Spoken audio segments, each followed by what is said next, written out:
코로나19로 인해서 필리핀 입국이 어려운 최근 들어 유튜브 등을 통해서 필리핀 부동산 가격 폭락이라는 이야기들이 나돌고 있는 듯합니다.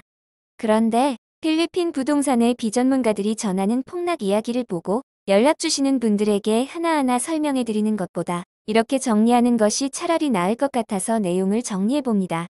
우선 매매와 전매, 분양에 대한 이해가 필요합니다. 즉, 사전 판매라고 하는 분양 가격은 절대 내려가지 않습니다. 아직 준공도 되지 않은 콘도 가격을 내린다고요? 그것도 개발사가? 이건 넌센스죠. 그러나 전매나 매매는 좀 다른 성격을 가집니다. 전매는 다른 말로 개발사의 분양 계약을 한 계약자의 명의를 변경하는 것입니다. 이런 경우 많은 부분이 피라고 하는 프리미엄 가격을 붙여서 팔기 때문에 가능한 것입니다. 우리나라의 경우 이런 피가 부동산 버블을 만들기 때문에 대한민국에서는 이미 전매가 금지되어 있습니다만 필리핀에서는 이러한 전매가 가능합니다. 또한 이런 전매는 반드시 개발사를 통해서 계약자 명의가 변경되어야만 합니다. 계약자 명의 변경이라는 것은 해당 콘도의 계약 명의자를 변경하는 것이기 때문입니다. 전매 시 전매 금액은 당사자 간 이뤄져야 합니다. 즉, 중개자에게는 계약서에 서명하고 계약에 준하는 서비스를 제공받은 뒤 서비스 비용만 납부해야 하고 전매 금액을 중개자에게 입금하면 안 됩니다. 요즘 코로나 시국에는 계약자들의 사정에 의해서 전매로 매물이 나오는 경우가 증가하고 있습니다. 이것은 프리미엄 때문이 아니라 코로나 시국에 대한 불안감으로 완공되고 잔금이 남아있는 상태에서 계약자들이 불안해서 잔금 지불을 하지 않고 분양권을 매매하는 것입니다. 그러다 보니 피가 수천만 원 붙어 있는 경우는 거의 없습니다. 매매는 개인 간 거래입니다.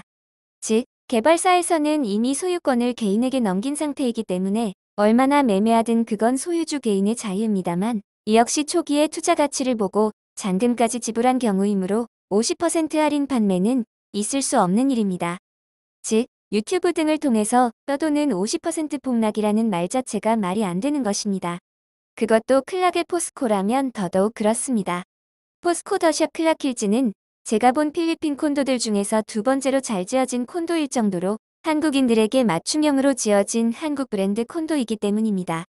또한 잔여기간 36년에 대해서는 그 기간 동안 충분히 임대 수익을 만들어내고 또 사용할 수도 있습니다. 클락 경제특구에서 산다는 건 어찌 보면 특권이라고 생각될 정도로 멋진 일임에는 틀림없습니다. 이건 가본 사람들만이 아는 사람만이 아는 콘도이기 때문입니다. 그런데 폭락이라뇨? 가격 비교가 스튜디오 타입 유닛의 가격과 원베드의 가격 비교를 하면서 50% 폭락이라고 하는 건 가격 비교가 아니라 1억에 가까운 스튜디오 가격과 2억짜리 원베드 가격을 알려드린 것일 뿐입니다.